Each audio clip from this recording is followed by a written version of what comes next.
Berikut ini adalah video tentang PPMN kita sampai kepada bab events. Event sendiri itu adalah menjelaskan suatu kejadian, di mana di dalam setiap kejadian tersebut mempunyai beberapa tipe. Ada tipe message, tipe timer, cancellation, error, dan lain sebagainya. Kita akan coba melihat satu persatu figur dari event. Pertama, kita akan melihat dari tipe event start, ya. Lalu tipe event intermediate dan tipe event ending, ya. Start kita semua sudah tahu bahwa itu adalah untuk memulai suatu kejadian, gitu ya. Start event.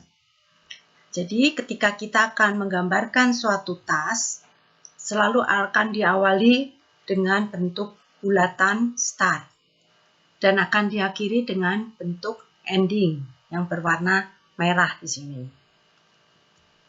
Start event sendiri digambarkan dalam satu bentuk bulatan yang berwarna putih dan lingkaran hijau.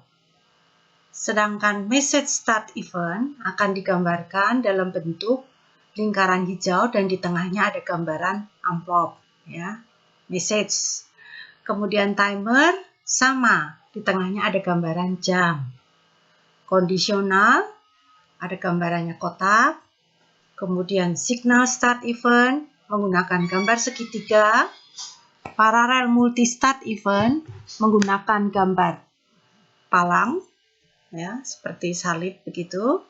Kemudian ada multiple start event menggunakan gambar segi 5 di tengah lingkaran yang ada.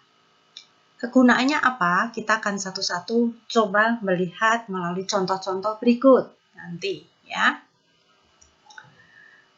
Kita bermula dari message start. Message start itu merupakan penggambaran ketika kita akan mengirimkan dalam bentuk message, entah itu message dalam bentuk email, message dalam bentuk WA, dan lain sebagainya kepada bagian yang lain. Message start selalu dimulai dengan gambaran lingkaran hijau dengan gambar amplop di dalamnya. Message start sendiri ada yang namanya throw dan catch. Jadi ketika message itu pertama kali dilemparkan atau akan diberikan, disebut sebagai message start throw. Dan akan ditangkap oleh bagian lain yang dinamakan message catch. Gitu ya. Jadi cara membuat message kita bisa melihat dari Pisagi dengan menggunakan event type. Kemudian di situ ada message, timer, dan signal. Kita akan pakai yang message, ya. Dan kemudian di dalam message start itu ada deskripsi yang kita bisa tuliskan di dalamnya, ya.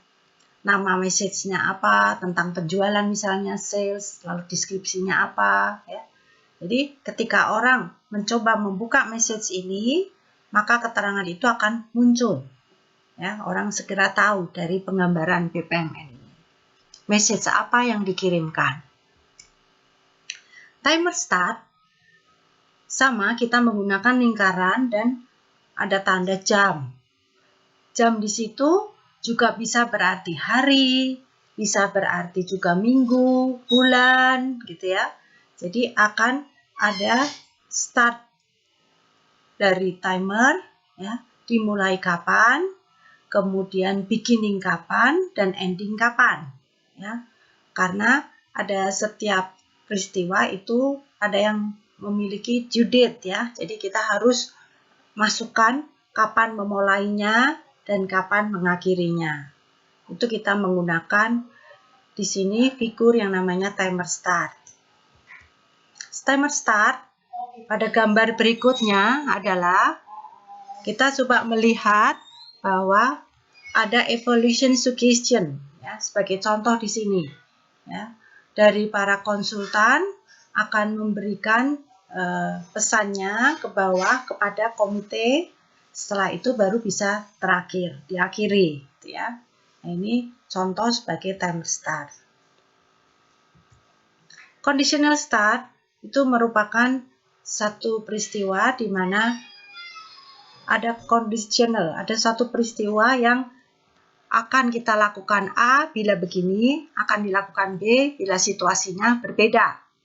Contohnya, ketika ada telepon, maka kita akan bisa menjawab telepon tersebut bila telepon itu berasal dari teman atau family member. Tapi kita tidak akan menjawab bila itu berasal dari bukan teman atau family member. Ya, jadi kita menggunakan conditional start di sini. Multiple start itu terjadi ketika kita menggunakannya ada beberapa pilihan, ada beberapa kemungkinan atau beberapa manfaat yang ingin kita peroleh.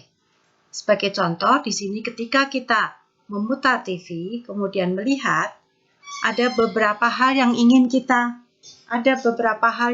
kita dapatkan. Misalnya kita ingin terhibur, ya, kita ingin menjadi lebih pandai, ya, karena ada peristiwa yang untuk mengedukasi, ya, atau kita hanya just ingin melihat sesuatu karena memang itu sebagai leisure time, waktu kita untuk bersenang-senang, gitu ya.